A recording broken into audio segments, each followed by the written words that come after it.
بیسەرانی خۆشەویستی رادیۆگەلی کوردستان منە نوحسێنم هاتمەوە خزمەتتان بۆ پێشەشنی بەرنامەیەکی تایبەت بە دۆخی سیاسی هەرێمی کوردستان و بابەتی گرنگتر پرسی ئۆپراسیۆنی تورکیا بۆ سە شاری ئەفرین وەکو شارێکی کوردنشین وەکو هێزی خەڵکە بەردەوام لە ماوەی 24 ڕۆژی ڕابردوودا ڕۆڵ دەوری کاریگەریان هەبووە لەوەی کە سوپای دووەم سوپای گەورەی ناتۆ تێکشکێنن ئەوە پەیوەندی بە ئیرادە و عەزمی خەڵکی ڕۆژئاوا و ئەفرین و خەڵکی کوردەوە هەیە. قسە و بازەکەین لەسەرەوەی کە چارەنووسی هەرێمی کوردستان دوای پرسی ڕێفراندۆم چی لێ هاتووە ئەم بەڕێزانی کە لێرە میوانن ئایا سەرنجوتی ڕواینەکانیان چییە لە بەرامبەرەوەی کە کرا ئایا چەنە هەڵە بوو و چەنە هەرێمی کوردستان لە بەردەم مەترسی جددیایە و قسە و باز دەکەین لەسەر هەڵبژاردنەکانی مانگی ئایاری داهاتووە بە تایبەتی ڕۆڵی یەکێتی نیشتیمانی کوردستانەوەکی هێزێکی میحوری و کاریگەر لە کوردستان و لە عێراق وەکو هێزێکی دیموکراتی هێزی حیزبی جەنابی مام جەلال کە بۆ خۆی بنیادنەری سەرەکی پرسی دیموکراسی و سەرۆک کۆماری عێراق و پێکەوە ژیان و ئاشتی و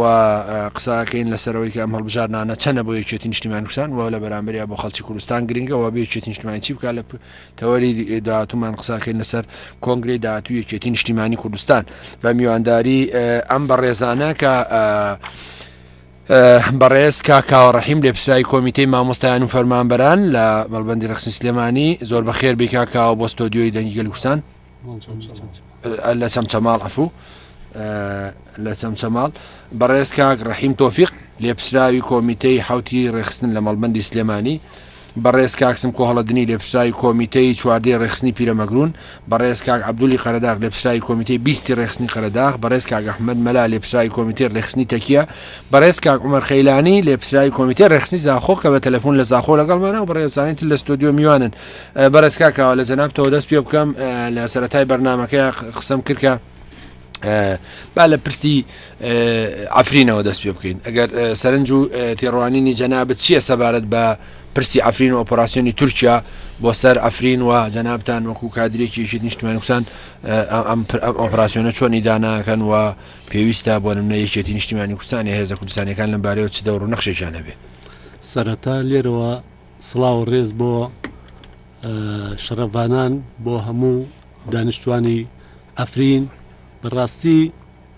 ئێمە خۆڕاگری خەڵکی ئەفرین وای لێ کردوین یعنی خۆشەویستی ئەوان وای لێ کردوین کە ئێمە بەرخودان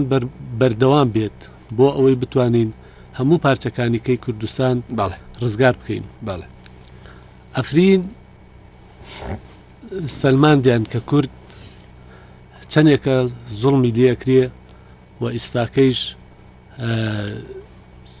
دەوڵەتێکی زلهێزی وەکو تورکیا کە لە ناتۆ ئەندامە ئەمە ماوەی 23 ڕۆژە بۆ 24 ڕۆژە ڕوا بەرخودان بەردەوامە ئەو هێزە گەورەیان وا لێ کردووە چۆکیان پێداداوە. ئەمە خۆشحاڵە بۆ ئێمە کە بتوانین ئەو شەرەفانانەی ئێمە کە بەڕاستی مای سەربەرزین بۆ ئێمە کە ئەتوانن بە ژن و پیا و مناڵەوە بەرگری لە ئەفرینەکەن. مردنیشە بۆ دەوڵەتێکی گەورەی وەکو تورکیا کە ئەو چەکە قورسانە بەرامبەر بە مناڵ و بە ژن و بە پیاوی بەتەمەن بەکارهێنێ. باڵە باشە زۆر سپاس دێمەولات کاک ڕەحیم ئەگەر هەڵوێستی جەناب بچێت لەو بارەیەوە پێم خۆشە. وەڵام منیش زۆر سپاس بۆ بەرنامەکەت بۆ دەستان خۆش بێ بۆ تەوەری بەرنامەکانیش کە بۆ ئەمڕۆ گرنگە. بەڵێ لێرەوە سەری ڕێز بۆ ڕۆحی پاکی مامی گەورەمە مام جەلال و سەرجەم شەهیدانی ڕێگەی ڕزگاری گەلی کوردستان و بەتایبەت شەهیدانی ئەفریندا دەنوێنین. بەڵێ و هیوای سەرکەوتن بۆ شەرەفانان و سەرجەم گەلی کورد دەخوازین کە بەرامبەر بە دوژمنەکانمان وەستاونەتەوە. تورکیاکی ئەتوانین بڵین تورکیای داگیرکەر باش تورکیا کە ئەمڕۆ شەرەفانان لە ڕۆژاوا نە لە خاکی تورکیایە نە عیلاقەی بە تورکیاوە وەکو هێزێکی داگیرکەری زوڵم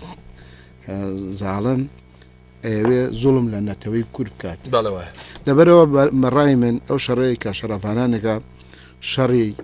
شەڕێکی زۆر ڕەوایە دیفاعکردنە لە سەروەت و سامان و شەرەف و کەرامەت و نیشتیمانی خۆیان ئەوەی تورکیاژێکە شەڕێکی داگیرکاری دوژمنکاری ناشرینە و بۆیە لێرەوانەیە پێویستە گەلی کورد میلەتەکەمان هەمووی بە یەک ڕیزی پشتیوانیان لێ بکەین و هەرچی پێویست بێ بۆیان بکەین و دژی هەموو هێز و توانەکانی تورکیا بۆ سینوانەیە ئەوەی پێمانەکرێت درێژی نەکەین لە گەورەوە بۆ بچووک باشە زۆر باشە دوای دێمەولات بەڕێز کاکسم کۆ هەڵە دنیا ئەگەر سەرنجی جەنابێت زۆر سپاس بۆ ڕێخستنیە بەرنامەیە دیارە لێرە سڵاو ڕێز بۆ ژیانی پاشی و شەیدانەی کە بەرگری لە شاری ئەفرین و گەلی کورد دەکەن لەوێ تورکیا وەکو دەوڵەتێکی داگیر کرد بە هەموو هێز و توانای خۆی و پەلاماری گەلی کوردەدا لە خۆر ئاوای کوردستان کە ئەمە جگە لە زوڵم و ستەم و داگیرکاری هیچی تر نییە چکە ئەو خاکە خاچی کوردستانە و هیچ مافی تورکیای بەسەرەوە نییە ئەمە هێرشێکی ناڕەوایە بۆ سەر خەڵکی کوردستان و بۆ خسەر شاری ئەفرین و بەرگریکردن و مقاومەتی خەڵکی ئەوێش ئەو پەڕی شانازی و سەربەرزیە وەک یەشێتی نیشتیمانی کوردستانیش کە هەڵوێستی ئەبێت چۆن بێ یەشێتی نیشتیمانی کوردستان لە ڕۆژی دروستبوونیەوە هەڵوێستەکانی ڕوون و ئاشکرا بۆ لەسەر داکۆچیکردن لە مافی گەلی کورد لە هەر چوار پارچەی کوردستان نمونەشمان ساڵی 1982 کە وەکو هێزی پشتیوان بەرگری لە خاچی کوردستان لە ڕۆژ هەڵاتی کوردستان کرد و لە شەڕی کۆبانێش بەهانا و هاوکاری و پشتیوانی شەڕوانان چوو لە کۆبانێ و بەهەم بە پێداویستی خۆراشی سەربازی و بە هەموو شێوازێک پشتیوانی کردن و ئێستاش بە هەمان شێوە واجبی یەکێتی نیشتیمانی کوردستانە ئەرچی یەکێتی نیشتیمانی کوردستانە لەسەر ئەو هەڵوێستە نیشتیمانی و نەتەوەیەکانی بەردەوام بێ و پشتیوانی تەواویان زۆر باشە کاک عەبدوڵ جەنابەت ئەگەر لەو بارەیە هەڵوێستی جەنابەت چییە؟ زۆر سپاس بۆم دەرفەتەی کە بۆ ئێمەتان ڕەخسان لەبارەی ئەو گۆڕانکاریانە و ئەو کات ئەو شەڕی کە تورکیا سەپاندوێتی بەسەر یەکێ لە شارە کوردیەکانی باشووری ڕۆژاوای کوردستاندا ئێمە خۆمان تاریخ شایدە تورکیا ئەمە تاکە کاتێکی نوێ نییە بۆ دوژمنایەتی لەگەڵ کورداکە کردوێتی تورک بە درێژایی مێژوو بە درێژای شۆڕشەکانی کورد یەکێک بۆ لە بربەست لەو بربەستانی کە نەی هێشتووە کورد گەشە بکا و سەرکوتی میلەتی کوردی کردووە هەتا لە شۆڕشی نوێی گەلەکەمانە ئەگەر لە یادتان بێت لە ساڵی 1984 ئێمە بە ئاشتی خوازی ویستمان شەڕی شاخ بوەستێنین بەڵام تورک یەکێ بۆ لەو سەبەبانەی کە کەوتووەتە نێوان کورد و ئەو بەحسێ شۆڤێنانەوە نەیهێشتووە سەر بگریت ئێستاش بە هەمان پشوو بە هەمان دەرفەت لە پارچەکانی کوردستانە هەناسەیەک بۆ کوردستان هاتوۆتەوە ئەو ئەیەوێت کۆتایی بێنێ و تاریسکستانەکە دروستکاتەوە بەڵام ئەمڕۆ لەو ڕۆژانە دەرچووە کورد بە تایبەتی لەو کاتانە دەرچووە کە بەو نەوع سەرکوت بکرێ و ئەنفال بکرێ و ئەرمەنستان بکرێت دروستە باشە زۆر سپاس دوای دێم و لە جەناب کاک ئەحمەد هەڵوێستی جەنابەت چییە؟ زۆر سپاس بۆ جەنابەت بۆ بەرنامەکە بەڕاستی لای هەمووان ئاشکرایە وە کۆمە ڕێزانە وتیان دەوڵەتی تورکیا لە مێژە دژمن کاری خۆی ڕاگەاندووە بەرامبەر بە نەتەوەکەمان بەڵام ئەوەی ئەمێنێتەوە ئەوەی ئێمە وەکو کورد چی بکەین بەرامبەر بەم هەڵوێستەی تورکیا و بەرامبەر بە دژمنانی گەلەکەمان زۆر کار لە هەموو بەرنمەکانە ئەوترێ ئێمە بۆی کە سەرکەوتن بەدەست بێنین پێش هەمووشت دەبێ نێوماڵی خۆمان وەکو کورد یەک ڕیز بین یەک دەنگ بین بەرامبەر بە ئەو دژمن و ئەو دژمنکاری ئەو غەدرەی بەرامبەر بە میلەتەکەمانەکرێ شەڕڤانانش لە ڕۆژ ئاوا یان لە باکوور یان لە هەر ناوچەیەکی تری کوردستان ئەوان مافی خۆیانە ئێمە وەکو گەلی کورد هیچ کاتێ لەگەڵەوە نەبووینە ناوچەکانی تر یان با بڵێن خوانەخواستە ئێمە چوبێتینە سەر وڵاتانی تر شەڕمان کرێ بگرێ ئێمە بەردەوام هەمیشە لە بەرگریا بووین ڕاست کەواتەوە ئەمێنێتەوە بە تایبەتی لە ناو حزبە کوردستانیەکان بە تایبەتی یەکێتی نیشتیمانی کوردستان وەکۆم بە ڕێزانە ژووتیان لە مێژە بۆ خۆی خاون هەڵوێست بووە بۆ لە بەهان بەرامبەر ئەو هەڵوێستەشتا قوربانێکی زۆری داوە بۆ ئێمە ئومێ دەکەین هەمیشە یەکێتی لەسەر ئەو هەڵوێستە سوور بێ کە بۆی ئێمە بتوانین خزمەتکاری یان بابتین داکۆکاری کۆمەڵانی خەڵکی کوردستان و هەموو پارچەکانی کاک عومەر خەیلانی لە زاخۆ ئەم کاتت باش ئەم کاتە باشتەکە کە گیان باشن زۆر سپاس دەکەم کاک عومەر گوێ لەو بەڕێزانە بوو هەرکامیان سەرنجی خۆی لەسەر ئۆپراسیۆنی تورکیا بۆ سەر ئەفرین و هەڵوێستی یەکێتی نیشتیمانی کوردستان دەربڕی جەنابتان لەو بارەیەوە هەڵوێستان چییە؟ بەڵێ دەستپێکی سۆپاسان دەکەم و ڕێژ و سەڵام بۆ هەموو هەواڵانی ڕادیۆ دەنگی گەلی کوردستان و سەرجەم خەڵکی کوردستان و میوانەکانی بەڕێز زۆر سپاسی جەناب دەکەم ئەم بارودۆخەی یەکێتی ئەمڕۆکە کە تایبەتی ئەمڕۆ کە ئێمە دەبینن هەر لە ڕۆژئاوا و لە باکۆر و تورکیا هێرشی تند لەسەر کوردەکە تایبەتی ئێستا لە عەفرین دەستخۆشی لە خەڵکی کوردستانی ڕۆژئاوا بە تایبەتی عەفرینەکان دەکەن کە ئەمڕۆ بە میرانە وەڵامی تورکیەکان دەدەن و خەبا دەکەن و بەڕەوانی لە خاکی خۆیان دەکەن ئەوە جێگای سەرفەرازیە بوو هەمومان بەڵام ئێمە وەکو یەکێتی نیشتیمانی کوردستان ئێمە لە بیرمان نەچێت یەکێتی هەر یەکێتیە لە بە هیچ شێوەیەک خۆمان بترسین و لازم هەنگاو بۆ ئایندە باوێژن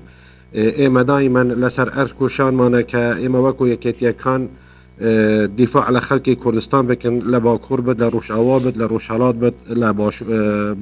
لە ڕۆژئاوا بێتن لە ڕۆژهەڵات بێت لە هەر شوێنێکی هەبتن ئێمە لازم دەستی هاریکاری درێژ بکەن بۆ بەرادەرەکانمان لە هەر شوێنێک بتن ئەمڕۆ کە پێویستە لە سەرمە ئێمە وەکو یەکێتی تایبەتیش ئەم قسە بۆ بەرادەرانی سەرکردایەتی یەکێتیە کە ئەم بەرادەرانەی خۆمان بە پێکەوە کار بکەن و چەپکە گوڵەکەی مام بپارێزن چونکە ئەم یەکێتیە ئەمانەتی مامە و ئەمانەتی خوینی شەهیدانە لە سەردەستمان پاراستنی ئەم یەکێتیە ئەرکی هەمومانە باشە من دوای دێمەوە لای جەنابەت بیسەرانی خۆشەویستی رادیۆ گەلی کوردستان ئاگادارەکەم کە بەرنامەی ئەمڕۆمان بەرنمەیەکی تایبەتە بە قسەکردن لەسەر ئەفرین و لەسەر هەڵبژارنەکانی مانگی ئایاری داهاتوو لە عێراق ڕۆڵی یەکێتی نیشتیمانی کوردستان لە هەردوو ئۆپرسە قسەکەین لەسەر کۆنگرەی یەکێتی نیشتیمانی کوردستان بە میوانداری بەڕێزان کاک عومەر خەیلانی لێپرسراوی کۆمیتەی ڕێخستنی زاخۆ کە لە زاخۆ لەگەڵمانە بەڕێز کاک ئەحمەد مەلا لێپرسراوی کۆمیتەی ڕێخستنی تەکیە بەڕێز کاک عەبدولی قەرەداغ لێپرسراوی کۆمیتەی 20 ڕێخستنی قەرەداغ بەڕێز کاک سمکۆ هەڵەدنی لێپرسراوی کۆمیتەی 14 ڕێخستنی پیرەمەگرون بەڕێز کاک ڕەحیم تۆفیق لێپرسراوی کۆمیتەی 7 ڕێخستن لە مەڵبەندی ڕێخستنی سلێمانی بەڕێز کاوە ڕەحیم لێپرسراوی کۆمیتەی مامۆستایان فەرمانبەرانی چەمچەماڵ کاکاوە ئەگەر بێمەوە لای جەنابێت ئێستا پرسێکی گرنگ تاوتویەکەی نەویش پرسی هەڵبژارنەکانی داهاتووی ئەنجومەی نوێنەرانە لە عێراق لە بخۆت شایدی کە لە 12 ئایاری داهاتووە و هەڵبژارنانە بەڕێواچێ ڕەنگە جیاوازی ئەم جارە لەگەڵ هەڵبژاردننی دەورەی پێشوو یا 4 ساڵی پێشوو ئەوەیەکە بۆ خۆتان نەزانن دوای ڕیفراندۆم هەرێمی کوردستان کەوتە بەردەم مەترسی گەورە پێم خۆشە سەرنجی جەناب لەسەر ڕیفراندۆم بزانم مندێک پێیان وایە ڕیفراندۆم مصیبەتی گەورەی بۆ خەڵکی کوردستان بەدەستێنە و پارتی دیموکراتی کوردستان و بە تایبەتی مەسئول بەرزانی گوێی لە کەس نەگرت ئەوە نەتیجەکەی ئێستای لێکەوتێتەوە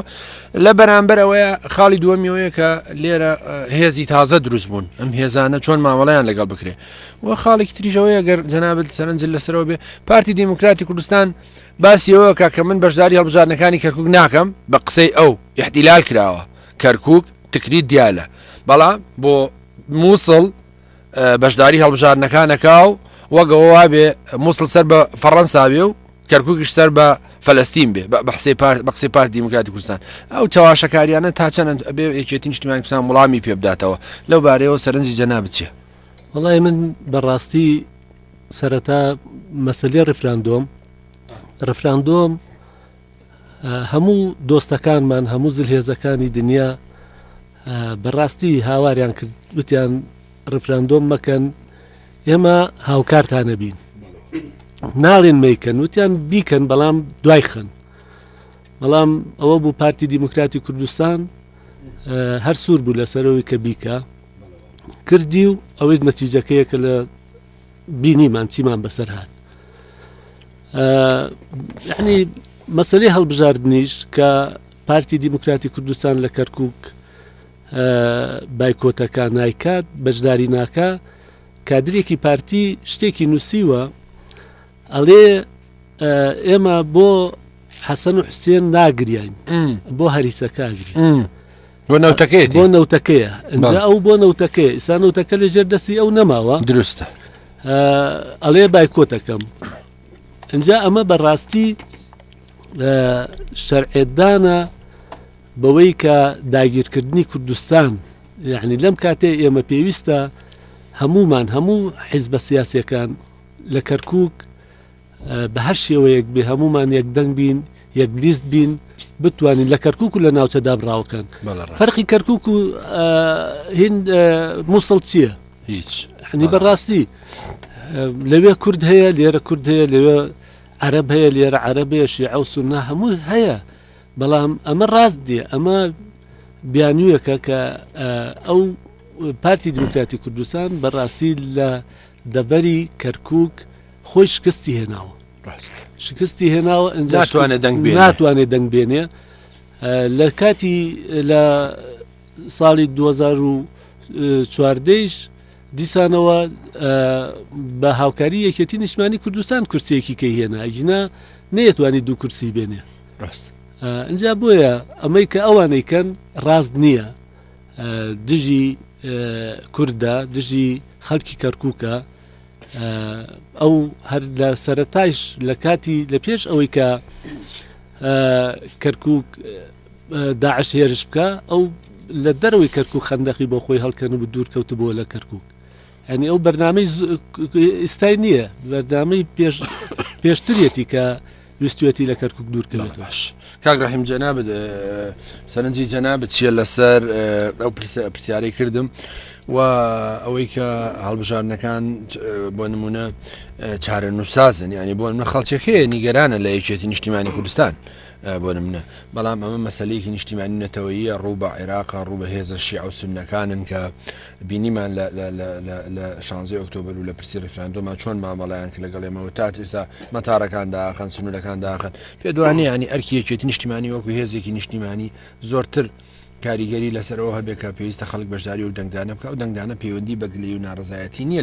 لە حکوومەتی هەرێم لە حیزبێک بەڵکو مەسلەیەکی نیشتیمانی و نەتەوەی ڕوو بە عەرەب ڕوو بە هێزی شیعە ڕوو بە هێزی سوننە ڕوو بە دەخالەتی ئێران و تورکیا و سووریا لە ناوچەکە کاگەنەرخۆی پرسی هەڵبژاردن لە کوردستان جا لەگەڵ پرسی هەڵبژاردن بۆ عێراق ئێمە بێت جایکەنەوە بە خەڵک کەشمانەمە جاکاتە و شاری خەڵکی ئێمە بێ ئەوەنە وشار بێ ئەم هەڵبژاردنە دوو هەڵبژاردننی زۆر جیاوازن لە کوردستانە ملوانەکان لەناو خۆتە هەر چۆنێک ملوانەیەکەی لیستی جیاوازە بەرەی جیاوازە ڕێی جیاوازە ئاساییە ئەمە ڕەنگە ئەمە نمونەیەکی جوانیش پێشکەشکە کە با لە دیموکراسیە دەکەی لە کوردستانە بەڵام بۆ مەسەلەی هەڵبژاردن لە عێراق لە چوارچەوەی دەوڵەتێکی وەکو عێراقایەتە پرسی نەتەوەییە بۆیە پرسی نەتەوەی پێویستە هەموو کاتێک ئەمە کومیلەتی کورد مادام لەم پارچەیە لە باشووری کوردستان ناتوانین زۆری نەبین لە عێراقا و ئەو ئەقەلیەتین ئەم ئەقەلیەتی ئێمە پێویستە بە یەکڕیزی بە یەکدەنگی بە یەکێتی بچینە ناو پرۆسی هەڵبژاردنەکانوانێ ئێمە ئەگەر ئەم بەشە پارچە بین هەر کەسە بۆ خۆی بێت ئەوەنەی کە پەرتەوازەیمان پێوە دیارە و ئەو کاتە لە ناو قورسایی و سەنگی خۆمان لە دەستێن وەکو گەلی کورد لە عێراقا بۆیە دوو هەڵبژاردننی زۆر جیاوازە من لە پرسیارەکەشتا ئەوم بەدی کرد کە بۆ پارتی دیموکراتی کوردستان لە بەشەکانی لای لەینەوە و ئەوانە بەشداری شنگالەوانە بەشداری هەڵبژاردنەکە بایکۆت ناکە بەڵام سێرەکەی لە شوێنێکی وەکو کەرکووک بایکۆت دەکات ئەمە وەکوێتە بە چەمسی پێشان کاڵە بانێک و دوو هەوە لەلایەک حکوومەتەکە هەر حکوومەتی عێراقە عەبادی هەر عەبادیە سەر داگیرکەر بێ هەر داگیرکەرە زوڵمکەر بێ هەر زوڵمکەرە فریاڕاست بێ هەر فریاڕاستە هەرچیە بێ هەر یەک ڕژێم و یەک دەسەڵات و یەک حکوومەتی تایە خێرە ئەبێ لە ناوچەیەکە بەشداریکەی بە ناوچەیەکی ئازاد و سەربەرز و ینی بزانی لە ناوچەیەکی کەش هەرژە دەسەڵاتی ئەو ڕژەمە بە داگیرکەری بزانی دەبەرەوە ئەمە بەرژەوەندی بیری تەسکی حیزبایەتی تایە بۆیە خەڵکی ئێمە زۆر لەوە وشارترە زۆر باشتر لەمە بە ئاگا بێت کە بیری تەسکی حیزبایەتیە و ئێمەی دواخستووە پارتی دیموکراتی کوردستان تا ئێستا بەداخەوە لە هەر شوێنەکە بەرژەوەندی حیزبایەتی لە ناو بەرژەوەندی حیزباتی بەرژەوەندی بنەماڵە کەوتبێتە خەتەرەوانەیە ئەو لەوێ موقیفەکانی جیاواز بووە ئەوەنەی بیری لە بەرژەوەندی بنەماڵە و بەرژەوەندی حیزبی کردێتەوە نیو ئەوەنە بە بیری لە بەرژەوەندی گشتی بەرژەوەندی نەتەوەی نەکردێتوانێ بۆیە ڕۆژگارمان گەشتە ئەم ڕۆژی ئێستاکانە بۆیە من لێرەوە داوا لە خەڵقی کوردستانەکەم داوا لە هەوڵات تاک بە تاکی هەوڵاتیانەکەم ئیتر بەسا بێ و شار بن خەڵق بێ و شار بێت بزانێ دەنگ بۆ شوێیە وەشی هەڵەبژێرێ چێ خزمەت بە ئایندەی ئەم وڵاتاکە یەکێتی نیشتمانی کوردستان ئەوەتەی هەیە وەکو ئەوەی هاوڕانم کە لە پێش ئیشارەتیان پێە بەردەوام خەباتی کردووە بۆ یەخستنەوەی هەر چوار پارچی کوردستان و لە هەر چوار پارچی کوردستانیش شەهیدی هاوە قوربانی هاوە ڕاستە کەم و کوڕیمانەیە ڕاستە هەڵەمان هەیە ڕاستە ڕەنگە لە ئاسی پێویستیانەوە بەڵام لەگەڵ ئەوش بەراورد بە لایەنە سیاسەکانی کە بەراورد بە حیزبەکانی کە ئێستا یەکێتی نیشتمانی کوردستان لە پێش هەمویانەوە بۆ قوربانیدان بۆ خزمەتکردن بۆ پاراستنی یەک ڕێزی بۆ دیموکراسی بۆ خەباتەکە بەردەوام بۆ کۆمەلگای مەدەنی دێمەوە لای جەنابەت دوای کاکسم کۆ هەڵوێستی جەنابەت چیە لەسەرەوەی کە میکایل ڕەحیم زۆر جوان باسی کردوتی خۆ موسڵی ژوەک کەرکووک لەژێر دەسەڵاتی حکوومەتی عێراقیان بەڵام لەم ماوەیە لە میدیاکانی ئێرە بڵاوکرایەوە کە هۆکاریەوەی پارتی دیموکراتی کوردستان بەشداری ناکە بریتە لە پیلانێکی تورکی دەستگای میت بۆی کە پارتی دیموکراتی کوردستان بەشداری لە هەڵبژاردنەکانی داهاتوو لەو ناوچانە نەکە ینی مەسەلەکە تورکیایە تورکیا ئەوێ هێزە کوردیەکان بەشداری نەکەن هێزە عەرەبەکان و تورکمانەکان دەنگی زۆرتر بێنن و بە تەواوی بکەوێتە ژێر دەستی حکوومەتی عێراقیەوە بەڵام یەکێتی نیشتیمانی کوردستان لەم بارەیەوە ڕۆڵێکی گەوری لەسەرشانە و هەندێک لە سەرچاوەکانی ژەڵی یەکێتی نیشتیمانی کوردستان ئەم جارەش وەکو جارێکی تر لە کەرکوو حیزبی یەکەمە بێ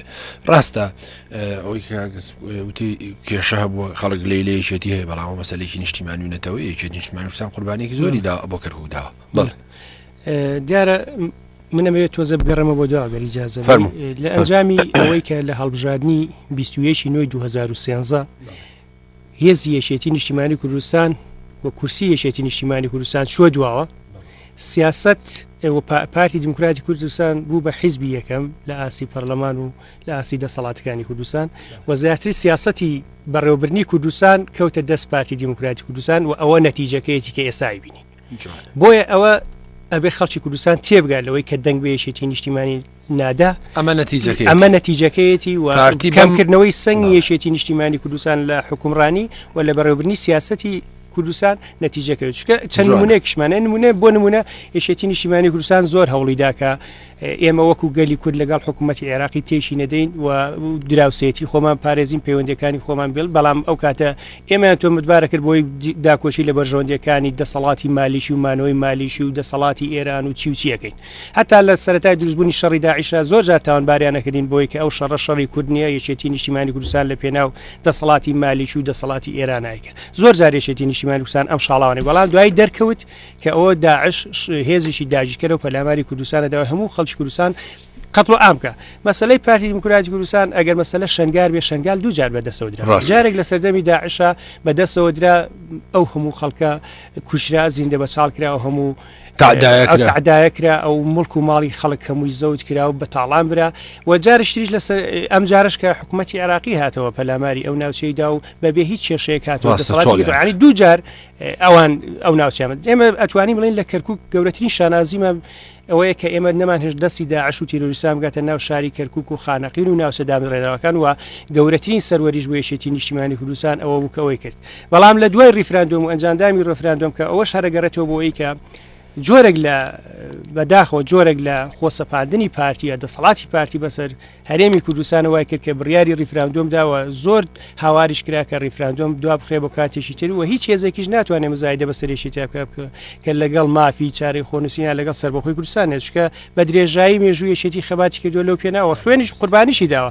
ئەنجامەکەشی کە ئێستا پارتی دیموکراتی کوردستان ئەڵێ با لە ناوچەیە هەڵبژاردن دەکات بەشداری نەکات ناکۆچی دروستکە ئەمە بێگومان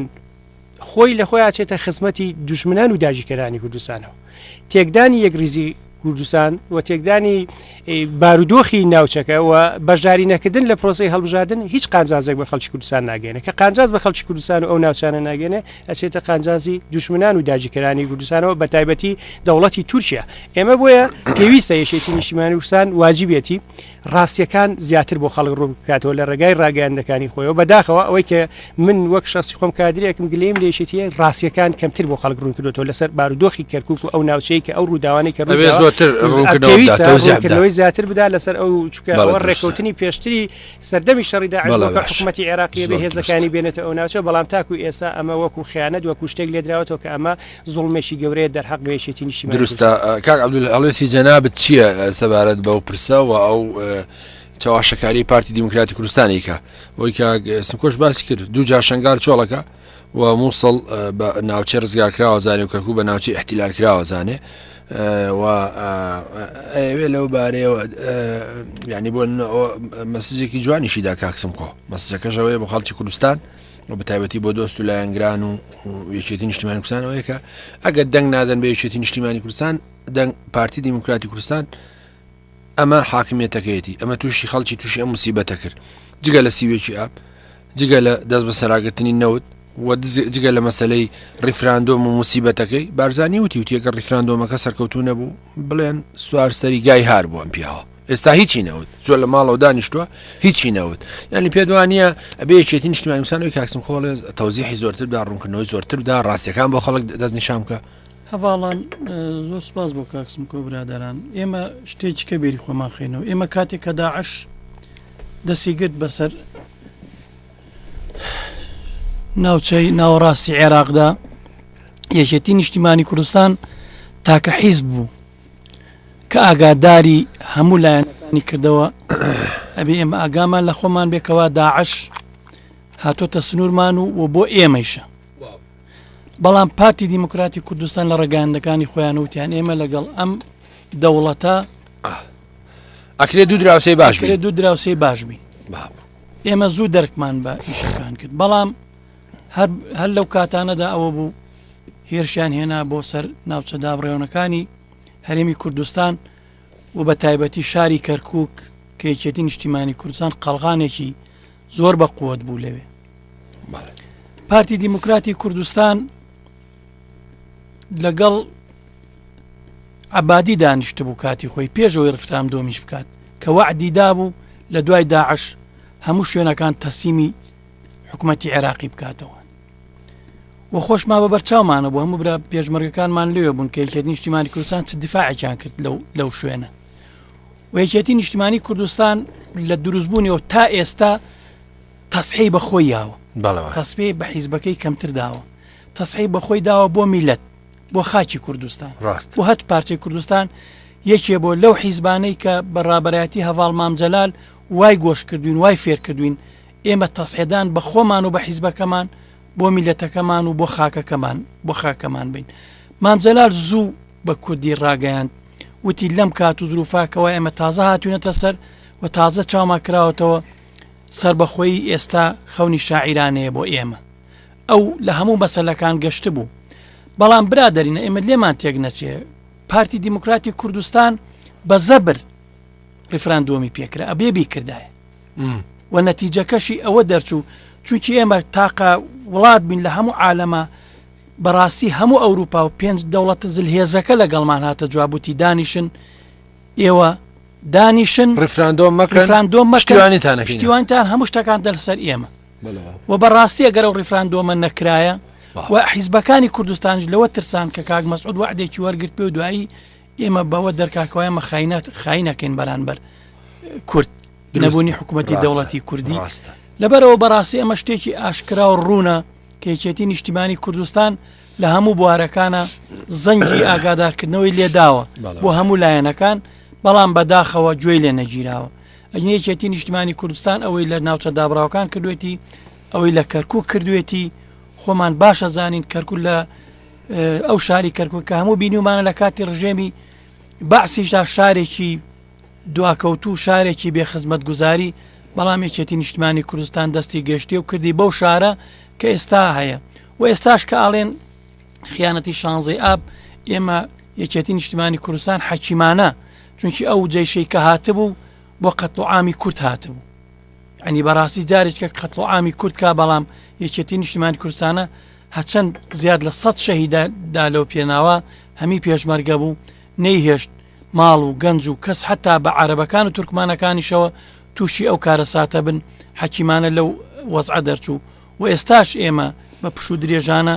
ئەتوانین ئەگەر پشومان درێژ بێ کارە دێمەوە لای جەنابەت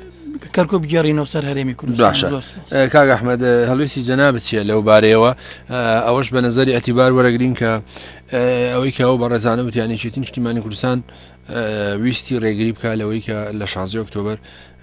ڕاستە دوو هێزی نابەرامبەر هەبوو وەسابەکەی ڕیفراندۆم بوو وەگەر لە کۆمەکیەکی ناوچەی تورکی ئێرانی عێراقی هەبوو لەسەر کەرکووک وەلامان کات چایەکێتی نیشتیمانی کوردستان نەیویست کەرکووک وەکو مووسڵی لێ بکرێ نەیویست کەرکووک وەکو ڕۆمادی لێ بکرێ وەکو دیالێ لێ بکرێ وەکو تکریتی لێ بکرێ ویستی لە هەلمەرجێکی تایبەت تا شارەکە ئەگەر لەژێ دەستی حکوومەتی عێراقی شابێ بەڵام وێران نەکرێ خەڵکەکەی دەربەدەر نەکرێ بەڵامەوەی کە بەڕێزان وجدیان کەرکووک لە هەر حاڵەتێکە شارێک کوردستانیە وام هەڵبژانانی داهاتوش نیشانیەدا کە ئایا کوردستانیە شاری یەکێتیە یانەوەی پارتی پێی وایە احتیلال کراوە هەڵوێستی جەنابەت. بەڵێ بەداخەوە ئێمە دژمنان هەمیشە لە پیلان بوونەبەوەی تەفرەقە بخەنە نێو ماڵی کوردەوە لەسەر وەزعی کەرکووکش پێ ئەچێ ئەم سیاسەتی کە پارتی ئێستا گرتوێتێ بەر هەمان ئەو پیلانە بێ کە دوژمنان لە ڕابردوو بەرامبەر بەگەلی کورد بەکارێنێناوە چونکە شتەکان ڕوون و ئاشکرایە شتەکان دیارە بەنسبەت سیاسەتی یەکێتی لە کەرکووک یان لەسەر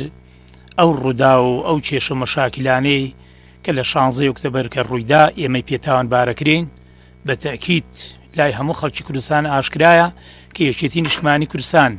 ئەو بەرنامەی کە هەیبووە ئەو پێشنیاری کە هەبووە دایەت بە هەموو حیزبەکان بە تایبەتی بە پارتی دموکراتی کوردستان ئەگە ئەو بەرنامەی جێبەجێ بکرایە لە خزمەتی کەرکووک و خەڵکی کوردستانە بوو ئێستا ئێمەمانان ئەو بەرنامەیە جێبەجێ بکرایە من و تۆ لێرە هەر نەشمانەزانی و بەرنامەیە جێبەجێ بکرایە چونکی لە بەرژەوەندی خەڵکا بوو لە بەرژەوەندی لایەنەکانی تران نەبوو ئەوە ڕێکەوتنیەک بوو بەڕاستی لەبەرەوەی پارتی خۆی دەستی نەبوو لە پێشنیارەکە بەرنامەی خۆی نەبوو سیاسەتی خۆی نەبوو یەکێتی نیشتیمانی کوردستان کە ئەو پێشنیارەی لە کۆبنەوەی دوکان خستە بەردەم پارتیەوە پارتی ڕەوزی کرد لەبەر چی بوو لەبەرەوەی کە پێشنیاری خۆی نەبوو ئەکرێتەوە هەموو شتێک دەبێت سیاسەتی پارتی وایە ئەکرێت و هەموو شتێک کە پیلانی خۆی نەبێ بەرنامەی خۆی نەبێ بۆ دەستکەوتی خۆی نەبێ دەبێ تێکی دا و تەفرەقە دروستکە ئەنجاوە هۆکارەکە ئەگەڕێتەوە بۆیە ئێستا یەکێتی نیشتیمانی کوردستان لە زۆر شت تاوانبارەکەن بەڵام یەکێتی نیشتیمانی کوردستان هەموو خەڵکی کوردستان ئەزانێ بەرامبەر بە کەرکووک چەندی تەسعیداوە بەرامبەر بە کەرکووک چەندی خزمەتی کردووە ڕاستە کەرکووک هی هەموو ملەتی کووردە ئەسیانان یەکێتی نیشتیمانی کوردستان نییە بەڵام لە هەموو کەس یەکێتی لە هەشتاکانەوە لە 82 یەکێتی نیشتیمانی کوردستان مافی چاری خۆنووسینی بەرز کردوێتەوە خەباتی بۆ کا قوربانی لەو پێناوایەدا ئێمە کەرکووک یەکێ بووە بەلای ئێمە زۆر پیرۆز بووە بەڵام ئەمڕۆ بەڵام بەداخەوە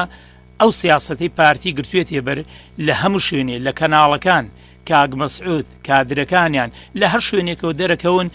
بۆەوەی ئەو شکستەی کە بەسەر خۆیان هاتووە ئەنجامی ڕفراندۆم بوو وای بەسەر کەرکووک میلەتی کوردستانە ئەیانەی بیشارنەوە و بیدەنە پاڵ یەکێتی نیشتیمانی کوردستان و تۆ تاوانبارکەنەوەوانە من لێرە عەفوم ئیجازەمدا قسە لەسەر مەسەلەی ئەوا کرێکە پارتی بەشداری هەڵبژاردن ناکە یانی من ناگەڕێنەوە کەرکووک داگیر کراوە کەرکووک ڕاستە من شەڵێم تا ڕادەیەک ئەو دەسەڵاتی لە ڕابردوو وەکو کورتەمان بوو سا لە دەستمانداوە ڕاستەوە تۆ شتێکی حاشاڵ نەگرە ناتوانی لەوە نکۆڵی بکەیت بەڵام تۆ بەمانەوەی تۆ لە کەرکووک کابی ئەتوانی خزمەتی خەڵکی کەرکووک بکەیت یان ڕابکەیت و کەرکووک چۆڵکەی لە دوورەوە ئەتوانی خزمەتی خەڵکی کەرکووک بکەیت بە تەکید مانەوە لە کەرکووک پارتیش لە کەرکووک کابێ ئەتوانی خزمەتی خەڵکی کەرکووک بکە ئەکری یەکێتیش کەرکووک چۆڵ بکە ئەو کاتە وەزعی کەرکووک و خەڵکی کەرکووک دەبێت چارەنووسی بەرەوچۆ بڕ باشە قسەیەکی جوانە زۆر سپاس دەکەم بەڕێز کاگە عومەر خەیلانی گوێ لە ئەم بەڕێزانەی تریش بوو ئەگەر هەڵوێستی جەنابەت بزانم سەبارەت بە ئەوەی کە بە تایبەتی پارتی دیموکراتی کوردستان لە کەرکووک هەڵوێستێکی لە مووسڵ و ناوچەکانی لایەوە بۆ چوونێکتری هەیە بەڵام هەندێک لە چاودێران ئەڵێن خۆ ئەوەندەی کە سوپای تورکیا و میتی تورکی چواردە بارەگای لە ناوچەکانی بەرواری باڵا و لە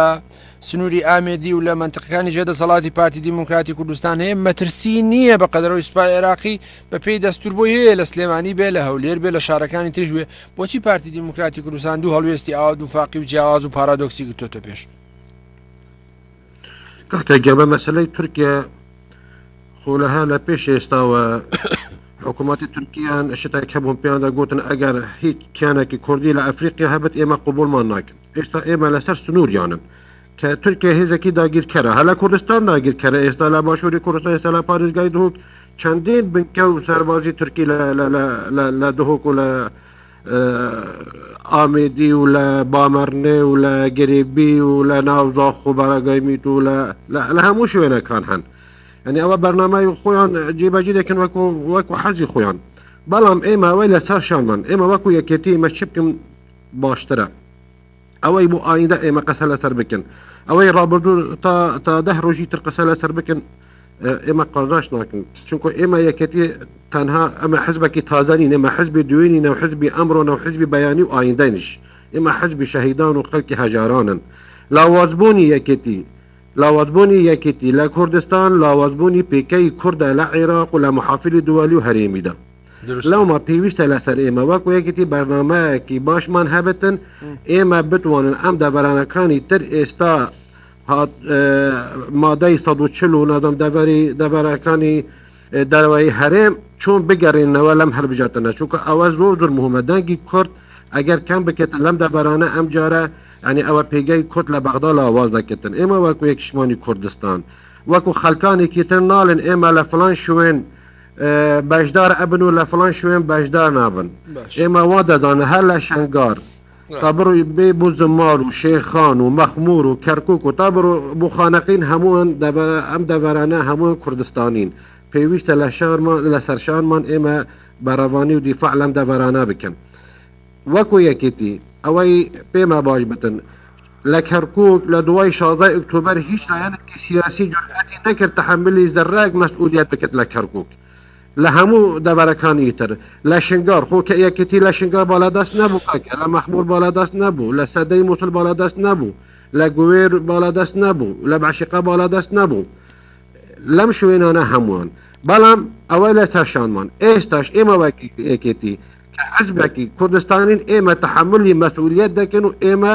لە واقع دوور ناکەون و ئێمە بەڕاوانیش لەم دەبەران دەکەن هەر لە شنگار تا خانەقین پێویستە ئێمە ئیش لەسەر ئەوە بکەن چۆن کودەنگیەک لە نۆمالی کورد دروست دەکەن چونکو فەوتاندنی دەنگی کورد لەو دەبەرانە پێگەی کورد لاواز دەکردن لە ئەنجومەنی عێراق بۆ انتخاباتی داهات باشە کاک عومەر ئەگەر پرسیاری ئەخیر لە با لە جەنابتەوە دەست پێ بکەم ئەم جارەیان کاتی بەرنامەکەمان زۆری نەماوە ئەگەر پرسیاری ئەخیرمان تایبەت بێ بە تەوەری کۆنگرەی یەکێتی نیشتیمانی کوردستان وا بڕیارە یەکێتی نیشتیمانی کوردستان کۆنگرەی چوارەمی بەستێ و لەو بارەیەوە زۆر ئامادەکاری کراوە بەڵام پێ وایە ئەبێ ئێوە جەناب دۆکو لێپسراوی کۆمیتەی زاخۆ وەکو کادرێکی ئەساسی یەکێتی نیشتیمانی کوردستان ئەم کۆنگرەیە چەند زەرورە و پێویستە لەو کۆنگرای یەکێتی نیشتیمانی کوردستان بڕیاری چی بدا و پێویستە چۆن وەکو هێزێکی کاریگەر خۆی نوێ بکاتەوە کاکەگەن ئەم کۆنگرە بۆ یەکێتی زەرورەتێکی نیشتیمانیە بەڵێ چونکە بەم بارودەخەی ئێستای ئێمە دەبینن ئێمە بە نظری منعی ناکرێتن ئێمە پێش کۆنگرە باسی هەڵبژانتەکان بکەن لازمە ئێمە کۆنگرەیەک ڕاستەقینە ببەستن ئەم کۆنگرە جیاوازترە لە کۆنگرەکانی پێشوو لەبەر ئەوەی چونکە مام جەلال بەڕەحمەت بت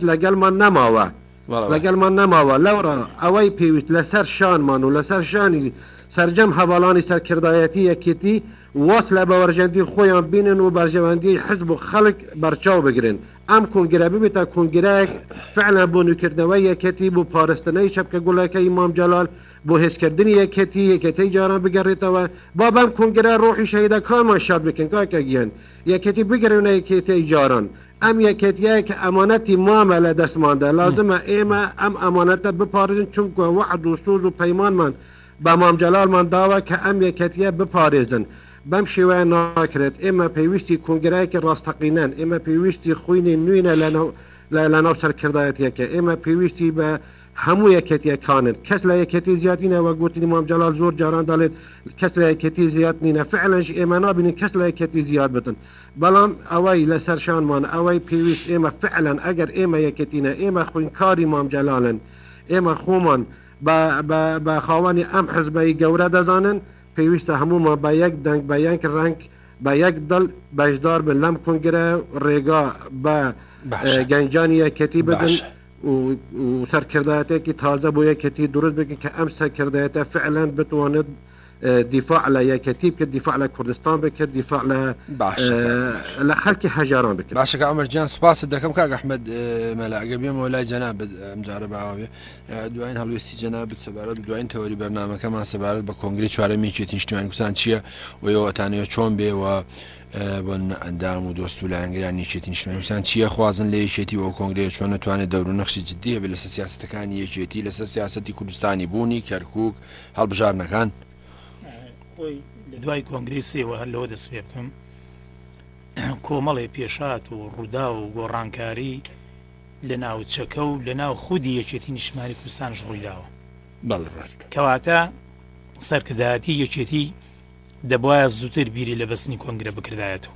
درستە چونکی کۆنگرە بۆ ئەم قۆناغی ئیستا یەکێتی وا ئەخوازێ لە زووترین کاتدا بەرنامەیە دابنرێ بۆ بەستنی کۆنگرە درستە چونکی ئەمڕۆ یەکێتی نیشتیمانی کوردستان بەڕاستی خەڵکی کوردستان جەماوەرەکەی یەکێتی حتاوەکو هەموو حزبەکانی تری کوردستانش چاویان لەسەر یەکێتیە ئومێدیان بە یەکێتیە یەکێتی بێتەوە مەیدان بێتەوە ساحەکە وەکو جاران ئەو ڕۆڵەی کە پێشتر هەی بۆ ببینێ کەواتە بەم پەرتەوازەی ئێستاوە کە لە ناو قیادەی ئێمەیە هەیە بەڵام بەداخەوە ئێمە ناتوانین هەم خزمەتی کۆمەڵانی خەڵکی کوردستان بکەین هەم ناتوانین کۆنگرەیەکی تەندروست و سەرکەوتوو ببەستین بۆیە کۆنگرە بۆتە خواست و داواکاری کۆمەڵانی خەڵکی کوردستان جەماوەرەکەی یەکێتی و کادری یەکێتی بۆیە پێویستە ئەم خواستەی کادرانی یەکێتی جەماوەرەکەی یەکێتی سەرکردایەتی یەکێتی بە هەن وەربگرێ و بڕیار لە بەستنی کۆنگەر بدرێ لە ماوەیەکی زووە چونکی لای هەمومان ئاشکرایە کۆنگرە پێویستە بە کۆنگرە تۆ ئەتوانی بەشێک لە کێشەکانی خۆت چارەسەر بکەیتوانە ئێمە چەندێک کۆنگرە دوا بکەی بەڕەئی من ئەوەنە کێشەکان قوڵترە بێتەوە ئەوەنە کێشەکان گەورەترە بێتەوە تۆ ناتوانانی زاڵبی بەسەر کێشەکانی ناوخۆی یەکێتی نیشتیمانی کوردستانە ئێمە ئومێد دەخوازم داواکارم درست یەکێتی نیشتیمانی کوردستان بتوانێت کۆنگرەیەکی تەنگدروست ببەستێ وەکو باسم کرد بۆی بتوانین کۆمەڵی گۆڕانکاری لە ناو خودی یەکێتی لە بەرنامەی یەکێتی لە سەرکردایەتی یەکێتی لە سیاسەتی یەکێتیدا ڕووبدا سپاست دەکەم کاک عەبدوڵ ئەگەر دوایین هەڵوێستی جەنابیشت بزانم سەبارەت بە پرسی کۆنگرەی چوار و هەڵوێستی ئێوە وەکو لێپرسایی کۆمیتە چییە لەو بارەیەوە زۆر سپاس وڵی کاگەنۆر بەنسبەتی کۆنگرێک نووسینێک نیە لەسەر شاشەی تەلەڤیزیۆن بنووسیان لەسەر کاغەز یان لە جەریدەکانە بڵاو ئێمە حیزبێکین تەمەنێم حیزبە 43 ساڵ وا 42 بۆ 43 ساڵەسی حیزبێکی گەورەی هەر 4 پارچەی کوردستانی کۆنگرە ئێمە نۆبینەمە حیزبێکی نوێ بووین و نۆبینۆشمان بەرەمهێناوە لە هەرێمی کوردستانە کۆنگرە بەڕاستی کاری زەرورێتە بۆ ئێستا ئێمە خۆشتانە زانی سکرتێرەکەمان وفاتی کردو و نەماوە ئەم کۆنگرەیە بۆ یەکێتی نیشتیمانی کوردستان یەخستنەوە تەنیا بەس بۆ یەکێتی زەرور نییە کە یەکێتی کۆنگرە بەستی وێکرێتەوە یەکێتی بۆ هەموو کورد زەرورە فەرمووت ئێوە هەر بە چاوی خۆشتان ببین ئێستا لە حاڵاتەکانە با ئێمە بینە زۆنی سەوزەوە لە زۆنی سەوزا یەکێتی نیشتیمانی کوردستان لەو دیموکراسیەتی کە بەکاری هێناوە لە هەموو حیزبەکانە لە ناو کۆمەڵ و یەکگرتو و گۆڕان و چەند حیزبێکی تریشە بەڕاستی شاری سلێمانی لەوان زیاتر پێکاتەوە ئێمە لە سا 33 بەڕێوەبەرێتەکانمان لە زۆنی سەوزا بەڕێوەبین ئەگەر ئاگاتان لێبێ لە سا 67 بەدەست ئەو حیزبانەوە کە لە زۆنی سەوزا ئاژین بەڵام بڕۆ بۆ زۆنی زەرد چ دەسەڵاتێکیانەوە حیزبانە بەڵام بەداخەوە ئێمە گەر کۆنگرە ببەستین کۆنگرە زیاتر خزمەت بۆ حیزبانە شەکانەک بێکێتی نیشتمانی کوردستان خۆیەکێ لە حیزبەکان ئەگەر لە یاتان بێ کە چوونە لای هەواڵ مام جەلال وتی من ئێمە بۆ تۆ ناگرین مام جەلال بۆ خۆمانەگری لە دوای تۆ ئێمە بۆ خۆمانەگری وەکو پێم وتی بەڕاستی ئێمە داوا ئەەکەین لە سیاست مەدارانی یەکێتی نیشتیمانی کوردستان لە ئەنجومەنی سەرکردایەتی نیشتیمانی کوردستان کە بە زووترین کات کۆنگرەیەکی ڕاستەقینەی درست تاوەکو یەکێتی لەم هەلوو مەرجە دەرچێت یەکێتی لەم ساڵاتێ دەرچێت و کوردیش لەم ساڵاتێ باش زۆر سپاس دەکەم کاکسم کۆ ئەڵێسی جەنابێت سەبارەت بە کۆنگرە سەبارەت بە کۆنگرە من ئەڵێم بە پێی ئەوەی بێ بە پێی بەندەکانی پەیڕەوی ناوخۆی یەکێتی نیشتیمانی کوردستان بێ کە دیاری کردووە مانجی دەی 2013 آخر معیدە بۆ بەستنی کۆنگرە یەکێتی نیشتیمانی کوردستان تەنها پلینۆ مەتوانێت 3 بۆ 6 مانگی تازە بکات بە پێی ئەم بەندە بێ ئەبێ کۆنگرە بەستێ بە پێی بەندێکی تر کە ئاڵێ لە کاتی نەمانی سکرتێری گشتی ئەبێ بۆ ماوەی 2 مانگ ئەبێ کۆنگرە بەستێ بە پێی ئەوەی کە گۆڕانکاریانەی کە لە ناوچەکە و لە عێراق و لە کوردستان ڕوویداوە یەکێتی نیشتیمانی کوردستان ئەبێ کۆنگرە بەستێ بە پێی ئەوەی کە خواستی جەماوەرەکە و کادرەکانێتی بۆ نوێبوونەوە یەکێتی نیشتیمانی کوردستان ئەبێ کۆنگرە درستە یعنی هیچ ڕێگایەک نەماوە لە بۆ یەکێتی نیشتیمانی کوردستان کە بۆەوەی کە بیانو بێنێتەوە بۆ نەبەستنی کۆنگرە کۆنگرە بۆ حیزبێکیش کە دروشمی سۆسیال دیموکراتی بەرزکردەوە ئێمە دروشمی ئاشتی و دیموکراسی و مافی مرۆڤ و مافی چاری خۆنووسمان بەرزکردەوە حیزبەکەمان حیزبێکی سۆسیال دیموکراتە ئەبێ بە مایش عیبە ئەگەر هیچ کە خۆمان لە بەستنی کۆنگرە بدزینەوە بۆیە پێویستە یەکێتی نیشتیمانی کوردستان بۆ داڕشتنەوەی بەرنامە و سیاسەتی تازەی خۆی و بۆ پێداچوونەوە بە هەڵە و کەم و کوڕیەکانی 4 ساڵی ڕابردووی و کە لە حکوومەت لە سیاست لە حیزبایەتی لە کێشەکانی ناو تەنزیم و ڕێخستنەکانی هەیەی لە هەموو ئەو شتانەی کە ڕوبەڕووی بۆتەوە لە ڕابردووە کە پێداچوونێ بکەوە هەڵسەنگانێک بۆ خۆی بکەوە سەرکردایەتیشی تازە و نوێ بۆ حیزبەکەی بۆ ڕاپەڕاندنی ئەرک و فەرمانەکانی حیزبی هەڵبژێرێتەوە یەکێتی نیشتیمانی کوردستان من 2 کۆنگرە بەشدار بووم ئەم کۆنگرەی 2010 خۆم یەکێک بووم لەو کەسانەی کە زۆر حەز بکرد لە لیژنەی پەیڕەو بووم تەنها ئەوە بسەپێنی کە کۆنگرە لە وادەی خۆیان ببەسرێ یعنی هیچ کە کۆنگرە دوانەکەوێت ئێمە ئەگەر کۆنگرە بۆ یەکێتیە ئەگەر کۆنگرە بۆ کەسوکاری شەیدە بۆ پێشمەرگەی دێرینە بۆ خەڵکی دروستۆزە بۆ کادرە هەموو ئەوانە داوا ئەکەن کە کۆنگرە ببەست زۆر سپاس دەکەم بەرز کاک ڕەحیم ئەگەر هەلوێسی جەناب لەو سەبارەت بە کۆنگرەی 4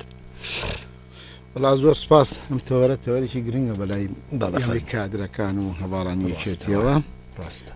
لە ڕاستیا کۆنگرە بۆ کاتێکی دیاریکرا و بۆ بەرنمەیەکی دیاریکرا و بۆ سەرکردایەتێک دیاریکراوە کە شەرعەتی پێیات کە ئەمە بۆ ماوەی ئەم بۆ سەرکردایەتەکە لە کاتێکی دیاریکراوە کۆنگرە خۆی شەرعەدانە بۆ سەرکردایەتێ بۆ بەرنامە بۆ ماوەیەکی دیاریکرا و بۆ قۆناغێکی دیاریکرا ئێستا وەکو هەواڵانم ئیشارەتیان پێ قۆناغەکان هەمووی گۆڕاوە ڕاستە سەرکردا ئێمە وەکو یەکێتی نیشتیمانی کوردستانیش کە قسە لەسەر دیموکراسیەکەین هەر بۆ خۆی کە تۆ کۆنگرا بەستی ماوەیەکی دیاریکراوی بۆ دانەی ئەو هەواڵانی کە دەنگێن بەو سەرکردایەتیە بۆ بەرنمەیە بۆ ئەو کاتێ لەو کاتێک کە دەرچوو ئەو سەرکردایەتەکە نەیتوانێت کۆنگرە بەستێ مەسەلە دیموکراسیەکە ئەوە بۆ خۆی کە دەژێر پرسیارەوە لەو لاشۆ ئەم سەرکردایەتی شەرعەت لە دەستە کە شەرعەتی لە دەستدا ئەگەر کۆنگرە نەبەسترێت ئەبێتە لە جاتی سەرکردایەتێکی شەرعی هەڵبژێرا و ئەبێتە سەرکردایەتێکی خۆسەپێن وەکو بە ئارەسی دیکتاتۆریەتە ئاڕوا من وەکو خۆم وەکو ئەوەی کە لە ئەندامی کۆنگرە بووم دەنگم بەم سەرکردایەتیەوە بۆ 4 ساعت دەنگم ماوەتی بۆ بەرنمەکەشی بۆ قۆناغێکی دیاریکرا دەنگم ماوەتی ئێستا 4 ساڵەکە 4 ساڵی تێپەڕاندووە من ئەم سەرکردایەتیە ئەو کاتەکە دەنگ واقعیشی کە بووە قۆناغەکان قۆناغێکی کە بووە ئەم سەرکردایەتی ئێستا من بۆ بەشێکیان لە تەمەنێکی دیاریکراوە بن کە من دەنگم ماوەتی بەشێکشان ڕەنگە بڕوانامە و شارەزای پسپۆڕیان بۆ قۆناغا بە گرنگم زانیوە ئێستا بۆ خۆم ئەم سەرکردایەتێ بەشێکەوەی کە ئیشارەتمان پێ سکرتێرەکەمان وەفاتی کردەوە بەشێکی وازی هێناوە کەسی کە لێ جیابۆتەوانێ فەراغیشی گەورە دروست بووە واقعەکە هەمووی گۆڕاوە بۆیە ئێستا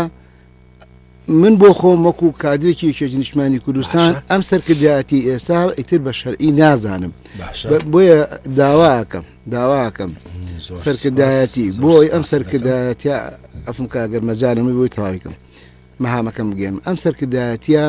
ئیتر پێویستە وازە خۆسەپاندن و وازە بەرژەوەندە شخصەکانی خۆیان بێنن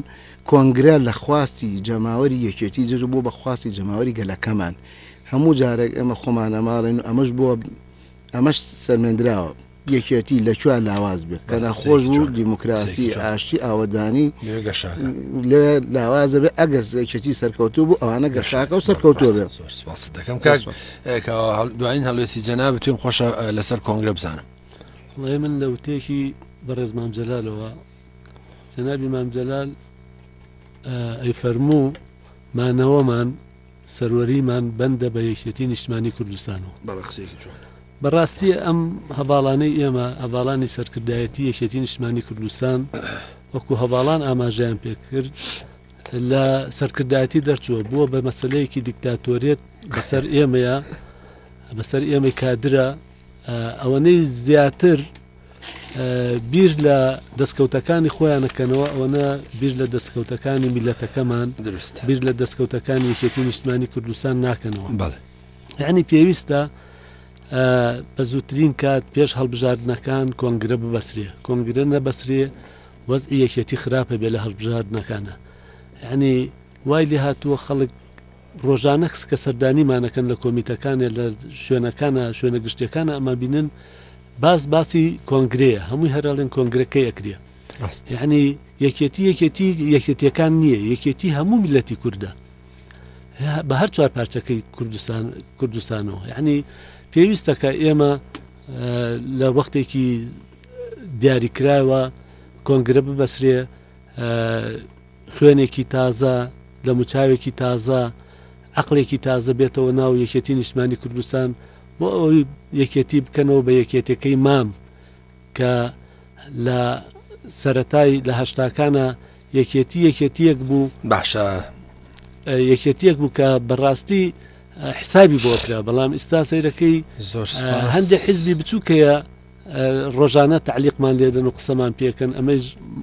ئەم مۆزعەیە وای لێ کردوون زۆر سپاس دەکەم سپاسی میوانەکانم مەکەن کە سەرنج و هەڵوێستی خۆیان دەربڕی هەموو بێگومان لە دڵسۆزیەوە بۆ کورد بۆ یەکێتی نیشتیمانی کوردستان بۆ شەقامی کوردی ئەوە وێستانی ئێوە هەڵوێستی